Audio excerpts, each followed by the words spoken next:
Thank you, Mr. Chair. I want to start off by saying that I find that bigotry, transphobia, and our outright attacks on our LGBTQ plus community, these attacks that we've heard in this hearing today, are disgusting and unacceptable. Ms. Wylie, we've heard a lot of bigotry in this room today. Highly uncomfortable to sit here as one of these witnesses used their testimony time to, I guess, complain about the fact that maybe too many black and brown people are getting jobs, is what that sounded like. Once again, Republicans are trying to stoke fear by claiming that transgender people using the correct locker room somehow endangers cisgender women. Yet research shows that it's trans folks who are in danger. Trans folks are more likely, more than 4 times likely as cisgender people to be the victims of violent crime, including sexual assault. And groups who support victims of sexual assault agree with this.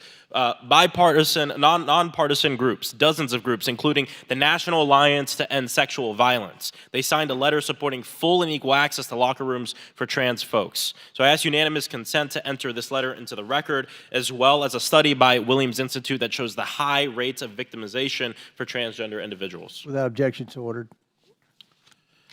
I want to turn to the EEOC's final rule on how to implement Pregnant Workers Fairness Act, which, I'll remind my colleagues, passed the United States House of Representatives with over 300 votes, with over 200 co-sponsors, a bipartisan piece of legislation that my colleagues didn't have any problems with until they found out that maybe we can use it as a wedge issue to rev up some of our bigoted voters for the election this year.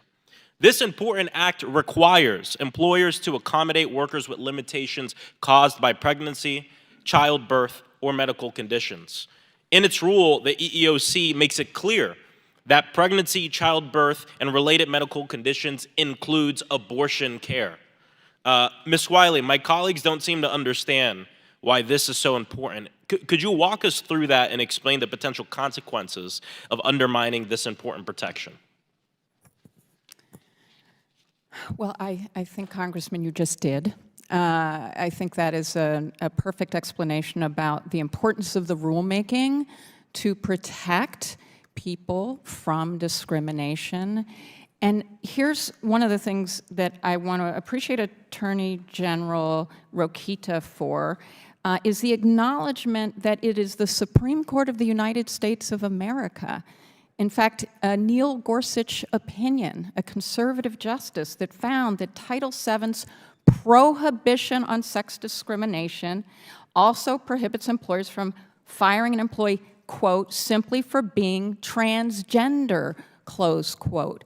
So what we are hearing from the EEOC is it is taking to heart the directive from the Supreme Court that the plain language of Title VII and its prohibition against sex discrimination covers people who are transgender.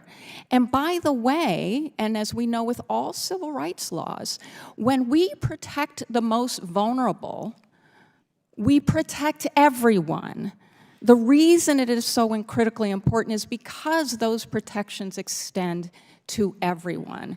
And we should remember that because it's one of the greatest lessons that we have seen and why we should absolutely refuse to allow fear-mongering about 1% of the U.S. population. The transgender community in the United States is 1% of the U.S. population. And so the idea that states and localities, 200 municipalities, 18 states that are already providing the protections against discrimination we are talking about, some of them for years have not seen the fear, the violence, any of the things that we're hearing today. And the reason we are hearing it is because there is not a fact-based disagreement, but an ideological one. And what we should be dealing with is facts, because everyone is protected by our civil rights laws, everyone. And it is the facts that ensure we're protecting the most vulnerable. Thank you so much, Ms. Wylie. I don't have much time left to get to my other questions, but I just wanted to let you keep talking because I agree with everything that you just said. And it's just a shame to sit in these hearings watching my colleagues attack programs that also are designed to help veterans. So to attack these programs is to attack what I consider true patriotism, which is more than a bald eagle, beer, and flag. It's about loving the people who live in the country, no matter who they are. Thank you.